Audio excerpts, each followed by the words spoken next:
Heroes in a half-shell game. Yeah. Cowabunga dudes.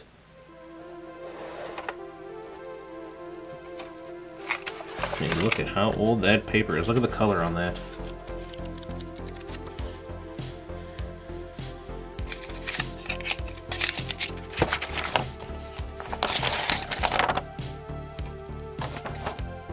You got Shredder. I mean, is he wearing anything underneath that? Look at those legs. Jeez.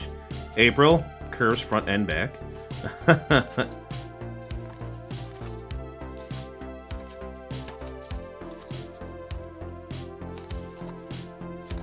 There's Mike. And, of course, Splinter.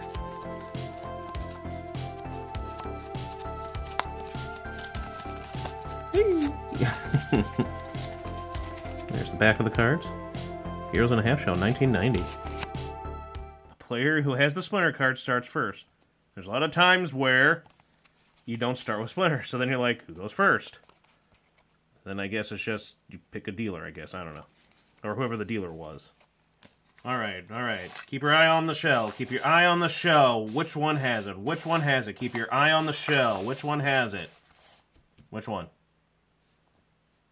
This one. Ah, you lose! No, but seriously. So, you take these, and then you get one less one. So if there were 6 players, there'll be 5 shells. Obviously, if there are 5 players, 4 shells. And so on. So we'll just do an example of a 3-player game. So there'll be 2 shells. Well, they have a nice sound. You know what they say. You know what you can do with turtles, right? Nature's suction cup. Watch this.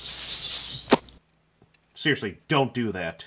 Okay, back to the game. Each player is dealt 4 cards, with the remaining ones placed face down to form a draw pile. Placed in the center of the table, 1 less turtle shell. The dealer draws a card from the draw pile, decides which 4 of his 5 cards he wants to keep, then passes 1 card to the player on his left. The dealer then draws another card, bringing his hand to 5 cards. The player on the left picks up the card passed to him and passes a card to the player on the left. The play continues in this manner, with the dealer constantly drawing 1 card and then discarding 1 to the left, and players picking 1 from the right and discarding 1 to the left. Cards are always passed face down. The last player before the dealer discards into the discard pile rather than giving back to the dealer. The way to win, 4 cards with different turtles on them.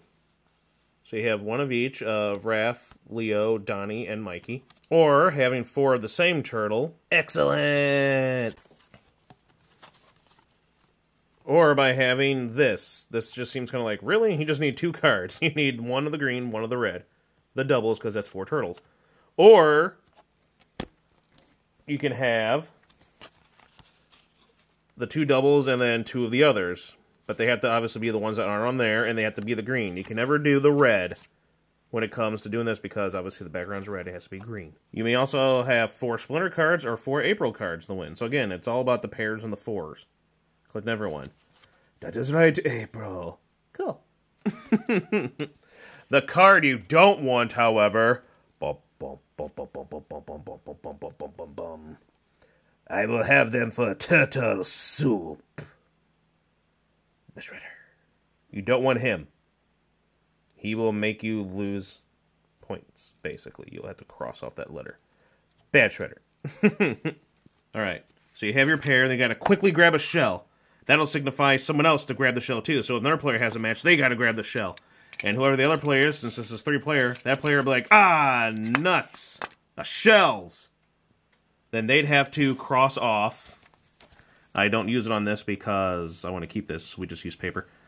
A T. And the first player who has at least the remaining letter of some sort wins. So if there's 3 players, 1 person lost all these and 1 lost all these, and you still have like a UR, or just a U at least, then you, yes, you, win. And how does this happen? Obviously, when you don't get a shell, and you lose 1 for having a Splinter. What? Shredder. Any player stuck with a Shredder card and is at the end of the round must lose 1 letter even if they successfully took a shell. If you weren't able to take a shell, then obviously you lose 2 letters. Alright, watch the shells. Which one has the Shredder? Ah, ooh, ah.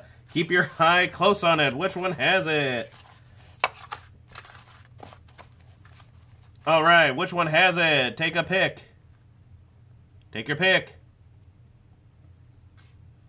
You're an idiot. Ah, you were wrong. All right, we'll try it again. Which one has the shredder? Woo-ah, woo-ah, woo-ah, woo-ah, woo. All right, which one has it?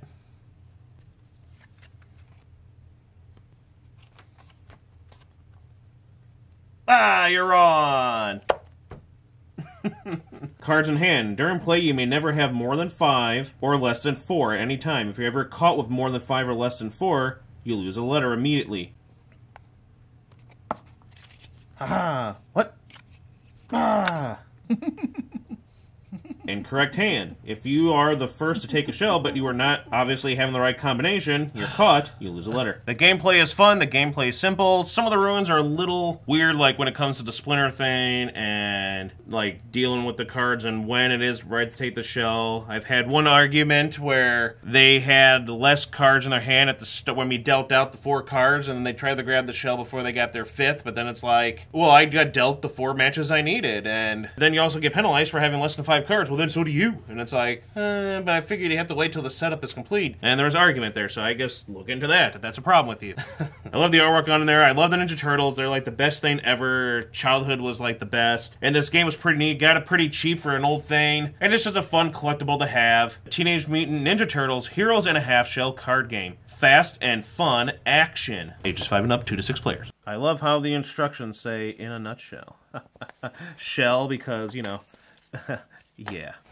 It's actually a very fast-paced game. Games can go quick, games can take a little long, but it's really pretty quick. You can get a lot of games in here. I mean, you think it would take a while to get rid of all these? No, it's actually pretty fast-paced. Fun little game. Turtles, yeah.